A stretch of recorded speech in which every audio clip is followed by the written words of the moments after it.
pretty snug in there. And you just kind of want to. That's fucking gone now. Alright, so I'm here in my messy garage. Now I'm going naturally aspirated engine with twin turbos on it, just the factory turbos.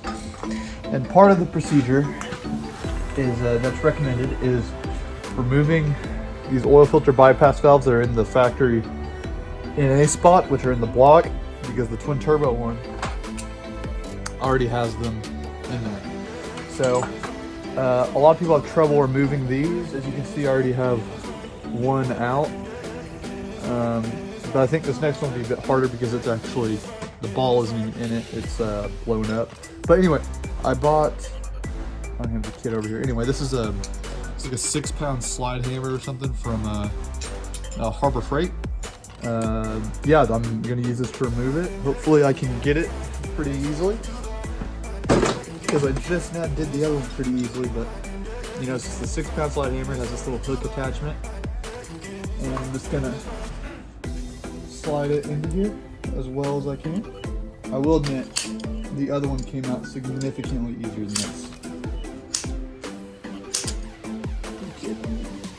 So like, there might actually be, there it is, there's something, look at that. You can actually reach all the way to the back of there with this. This is actually like the perfect depth for it. But if it's blown out like that one is, you can reach all the way to the back and hook it. As I said, you can see right through it. And I just shoved the slide hammer and yeah, hooked on the back of it, and it came right out. This is the valve that had the ball in it. What I did to get it out was I took the hooked part, I kind of hooked it in there, pushed the ball in, and rolled this in here. You can see it's pretty snug in there, and you just kind of want to. That's fucking gone now. But you just kind of want to, if this is the valve, you want to have your thing in there and pry down so that this keeps tension against the lip, and then you'll be able to hammer it out without hopefully tearing up the outside too much. And I mean, worst case scenario, the ball will fall out and you'll be able to reach to the back like I did with the second one. So yeah.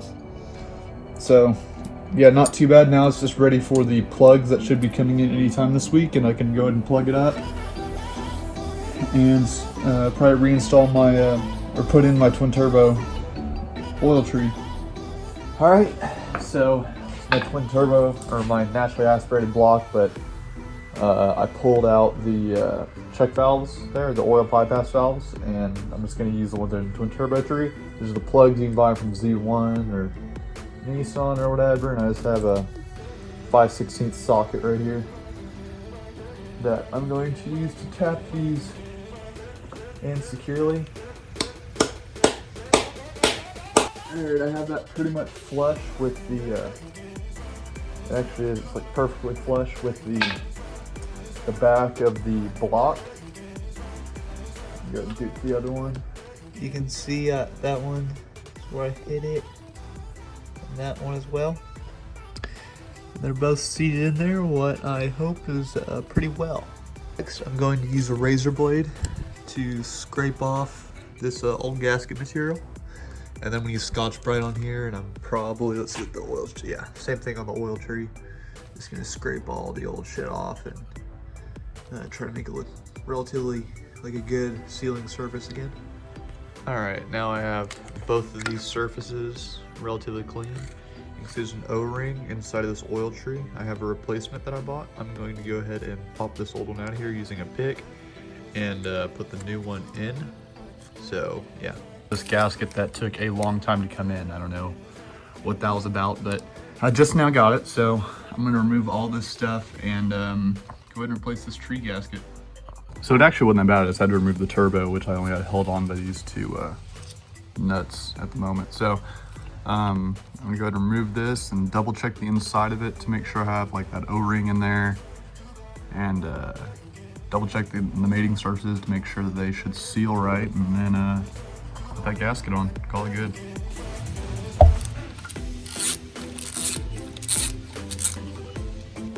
And I'm keeping these in order because they are different lengths, so It may just end up being the bottom left, that's the long one. Yeah, that's what it looks like. Still looks like we have a decent mating surface.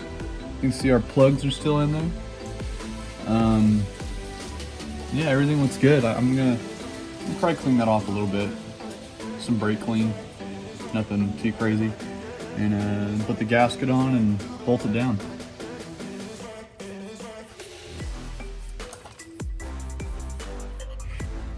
So looking at it, the gasket has this little nub right there.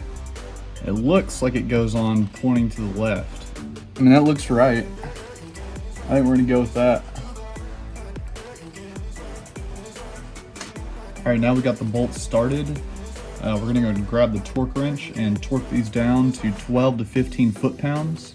If you're using an inch-pounds torque wrench, that's like 144 to, I don't know, 180, I don't know, something like that, inch-pounds. So, well, can't find my 3/8 torque wrench, so we're gonna do it by feel.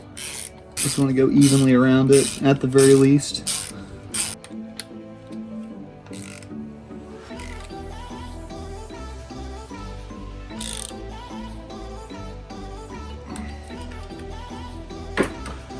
I was probably close to like 30, honestly, but yeah, it should be good for that. I do need to tighten up this bracket that holds the engine mount on. I think that's about all that I need to do.